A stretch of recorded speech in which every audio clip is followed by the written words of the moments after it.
For me, there's something that's very kind of open and embracing about performance. I tend to think less rigidly about performance art and to think more about like performance as a kind of verb.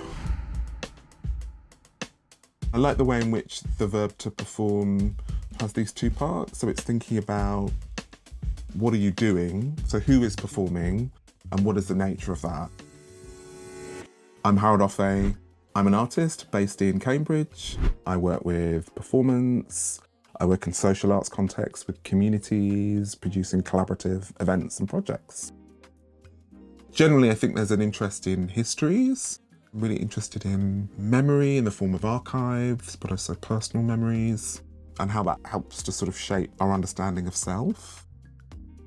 At the core of a lot of the work is performance, and for me it's thinking about performance as a means of investigating, questioning, playing. The exhibition is a kind of sort of survey of over 20 years of work, and within that period my work's kind of evolved. A lot of early works were often using myself in performance. I would use myself to test things or try out situations or to create particular dynamics or respond to places and locations. As the work has kind of evolved, it's become more collaborative. It's involved different forms of output, installations and films and objects. There's a kind of broad sweep that's kind of on show. The exhibition title is Gotta Try a Little Harder, It Could Be Sweet. That's a lyric from this Portishead song, Portishead sort of 90s trip hop band. When I was thinking about the show and invited to do the show, this notion of a kind of survey and like looking back at a kind of body of work, I was just thinking about this idea of this moment of not being an artist and thinking about what the possibilities of an artist might be. That lyric just really sums up the kind of possibilities. And it just so happened to kind of like coincide with this moment where I was doing an art and foundation course, which is where you get an opportunity to really test and play and think about what area of art and design you might go into, explore artist practice, explore different mediums, which is a really pivotal, exciting kind of sort of moment of, like I said, becoming. So I just really wanted a title to kind of sort of refer to that. When visitors arrive at Kettle's Yard, they'll hear this new sound work, which plays on the three parts of the title and the beginning bit of the title, which is this I like the way in which it's a kind of captures this moment pre-speech or pre-communication. So it's the you know, it's questioning or stuttering, or it's like the searching, often it kind of represents. But like I said, it can also be like affirmative. It's like, you know, it can be negative. It's meant to be, I think, a playful way of kind of bringing people into the space. And I think for me, I said that way in which connecting people to this thing that we all do, that is at this moment where we're often searching and looking to, you know, speak articulately, you know. So yeah, it's a kind of entrance and arrival to the show.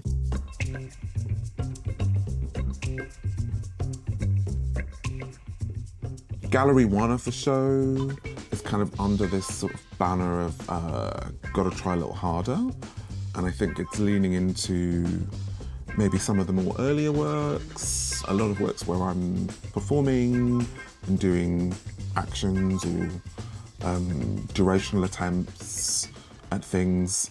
Often that's situated in different contexts, so like, you know, works like Alien at Large, which was originally commissioned for this exhibition Veil, and involves me using these magnifying glasses that exaggerate features of my face and then walking around city centre locations. At art school, I was really excited by a lot of video and performance work from the 60s and 70s, which I just saw as like artists like messing around with like cameras, and like, you know, people like Adrian Piper or Joan Jonas or Bruce Nauman, just like using this new technology and using it almost like a kind of mirror to kind of perform and see what's possible. So there's a kind of strand of that, I think, in some of the things that I'm interested in that work. But also I think there's an extension in terms of thinking about this idea of how film, video and photography kind of shapes identities.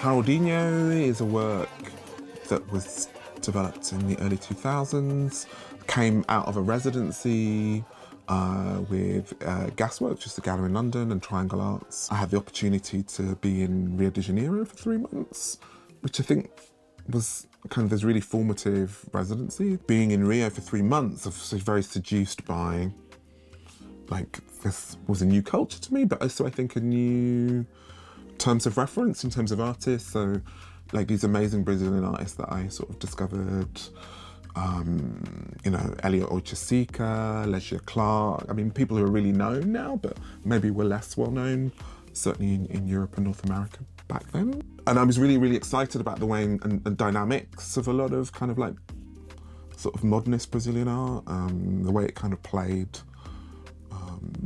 in these social contexts.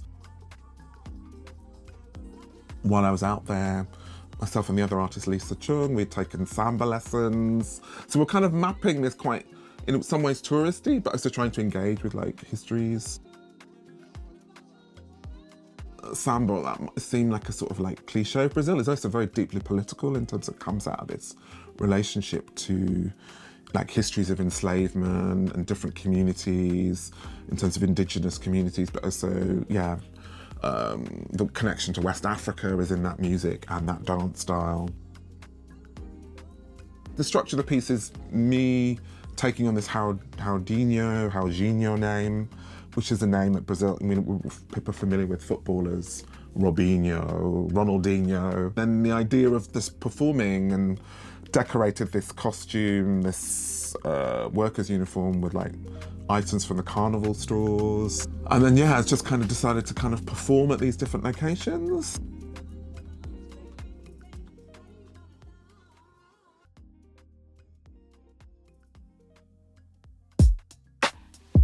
The series Lounging kind of emerged as a kind of follow-on from this cover series that I'd made previously, where I was re-performing album covers.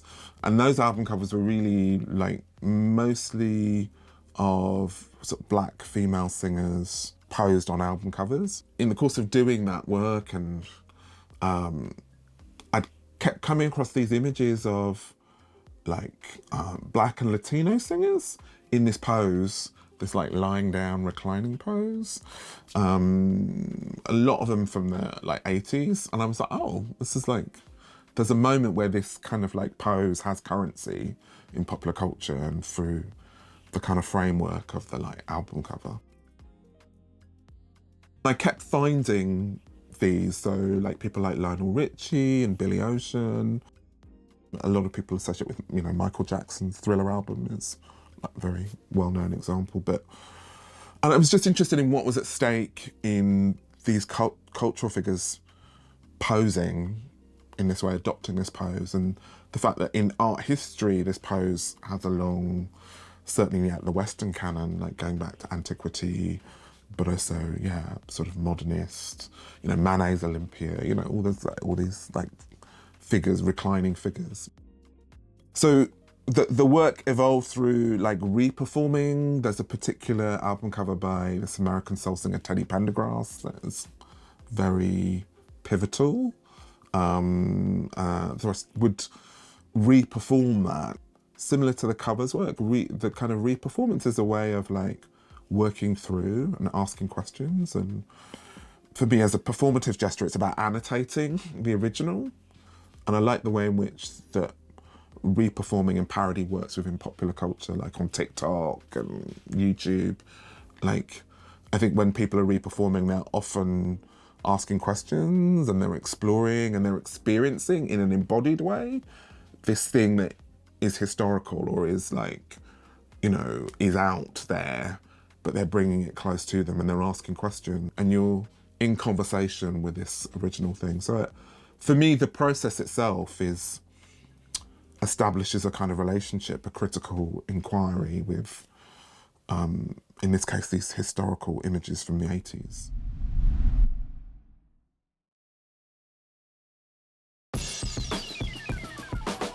I think my interest in Afrofuturism is partly predicated on the idea of the capacity that it builds. So like, with all like sci-fis, futurisms or speculative fictions, I think I'm really interested in the process of what they afford, which is they build people's capacity to imagine alternatives. For me, so much social and political change has come about from, you know, like people thinking like the unimaginable, whether that's like the suffragettes or like Peterloo, where people are imagining like universal suffrage or stuff like that, or like abolitionism. So for me, yeah, it's just all these interests are in like this building this capacity, and that's why I think I've been linking like Afrofuturism, so like Hail the New Prophets, which was this kind of playground sculptural recreation of Sun Ra's mothership. Again, particularly really thinking about like young people and building that capacity, which a lot of them just have naturally, but actually just trying to say, you know, let's lean more into like speculative thinking, imaginative thinking. And I think increasingly, I think actually maybe more adults need that, you know, in terms of like that capacity to really lean into the idea of like imagining alternative futures.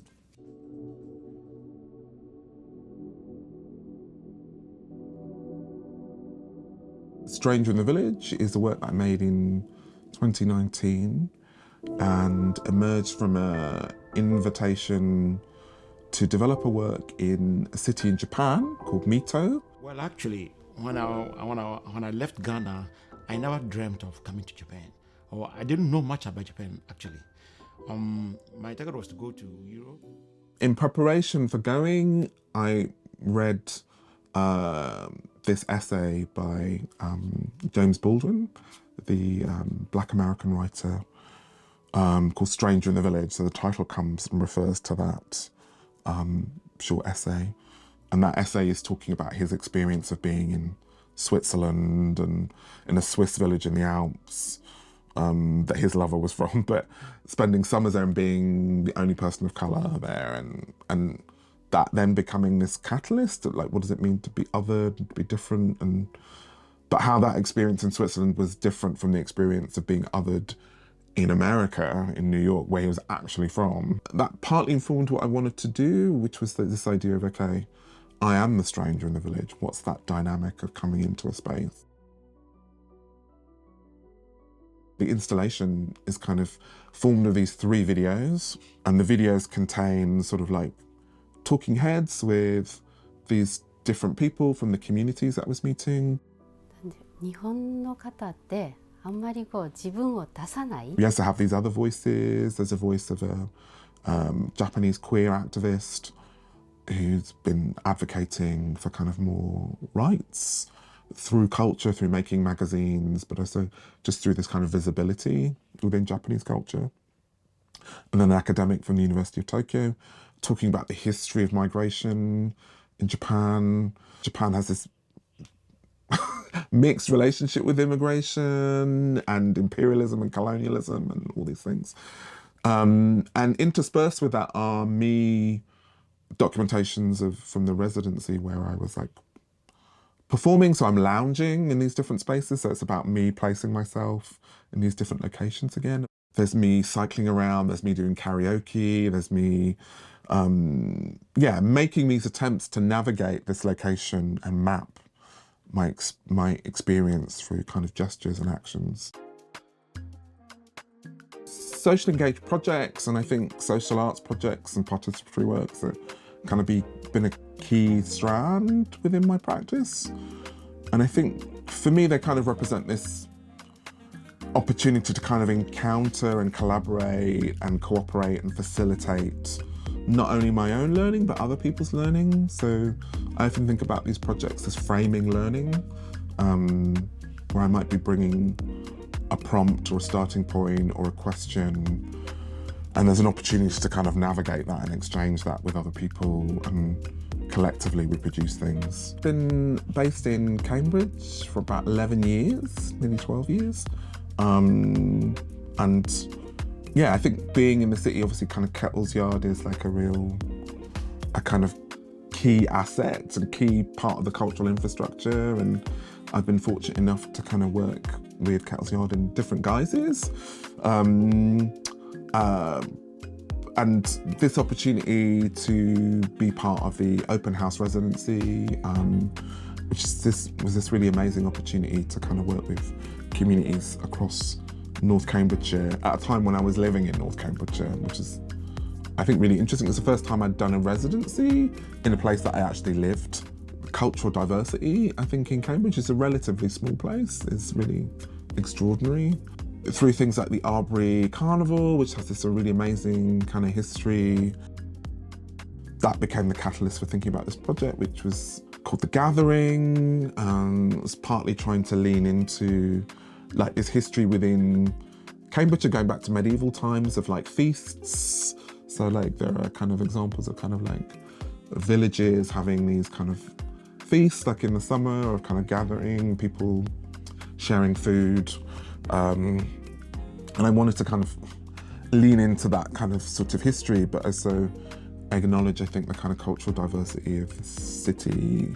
For me, it was a really, really full project, I think, in terms of the generosity of time to kind of develop and meet people and make those connections.